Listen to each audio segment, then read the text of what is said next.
Bonjour et bienvenue sur Allo Naturo, la hotline de votre digestion et de votre bien-être. Allo Naturo, c'est un format d'épisode un peu plus court, plus spontané, dans lequel je réponds aux questions que vous vous posez et que vous me posez sur votre digestion, mais aussi sur votre santé et votre bien-être en général.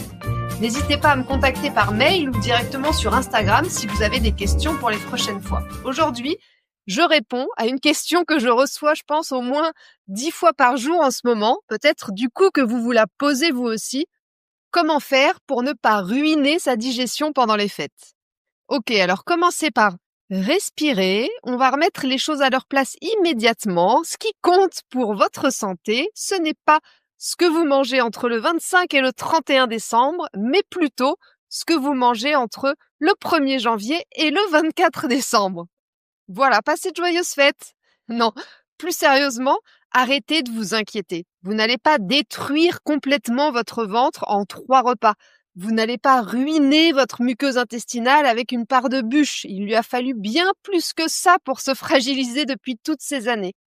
Votre corps, c'est pas un château de cartes et même s'il vous joue peut-être des tours régulièrement, eh bien, continuez toujours à lui faire confiance. Parce que votre corps, il est résilient, il sait gérer. Il a été conçu pour gérer les variations, tout comme il a des mécanismes naturels de détox qui se font en permanence. Le problème, c'est donc pas Noël. Le problème, c'est plutôt la pression qu'on se met, que vous vous mettez autour de ces repas de Noël. Et si vous avez écouté mes 2 derniers épisodes de podcast, vous avez maintenant, j'espère, mieux compris que la pression que vous vous mettez, eh bien, elle est beaucoup plus délétère pour votre digestion et votre santé globale, finalement, que cette petite part de bûche qui vous a fait de l'œil au dessert. Mais alors, s'il suffit de relâcher la pression, pourquoi, dès que vous faites un écart, vous vous sentez mal, gonflé, vous avez mal au ventre, vous êtes fatigué et donc vous avez le moral dans les chaussettes? Eh bien, déjà parce que c'est pas si simple de relâcher la pression.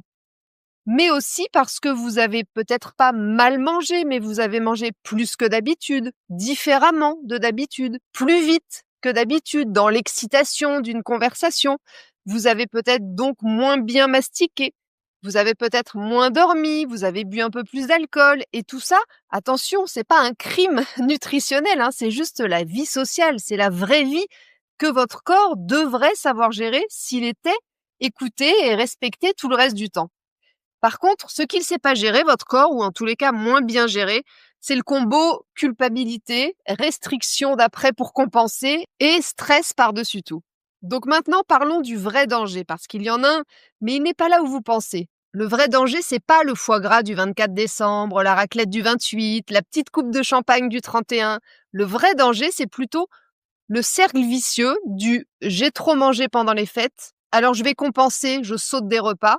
J'ai trop faim, donc je mange n'importe comment. Je culpabilise encore plus. Je perds complètement le contrôle. Tout est foutu. De toute manière, foutu pour foutu. Au point où j'en suis, c'est pas très grave. C'est ce cercle-là qui entretient votre mal-être, qui entretient l'inflammation, qui fatigue votre système digestif et qui déséquilibre votre microbiote un petit peu plus chaque jour. C'est pas les fêtes.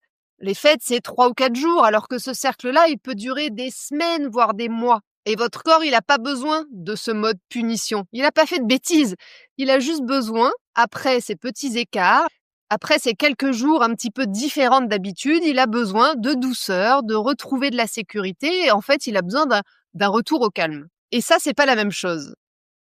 Donc concrètement, qu'est-ce qu'on fait? Comment est-ce qu'on gère les fêtes? Eh bien, comme je viens de le dire, surtout on ne se lance pas dans quelque chose de trop violent, dans une détox violente, ni une cure de jus pendant 3 jours pour compenser. Les meilleures choses à faire après un repas de fête, que ce soit Noël d'ailleurs ou n'importe quel autre repas de fête, premièrement, c'est de reprendre un rythme normal. Un petit déjeuner, un déjeuner, éventuellement une collation et un dîner à des heures régulières, avec une cadence régulière, parce que votre corps, il adore la régularité. C'est ce qui le rassure. C'est ce qui lui dit, OK, on est en sécurité, je peux digérer normalement. Étape numéro 2, on se compose des assiettes simples pendant au moins 2-3 jours, voire une semaine. Une assiette simple, c'est des protéines en quantité suffisante, des légumes plutôt cuits et des féculents digestes. Rien de spectaculaire, mais c'est efficace.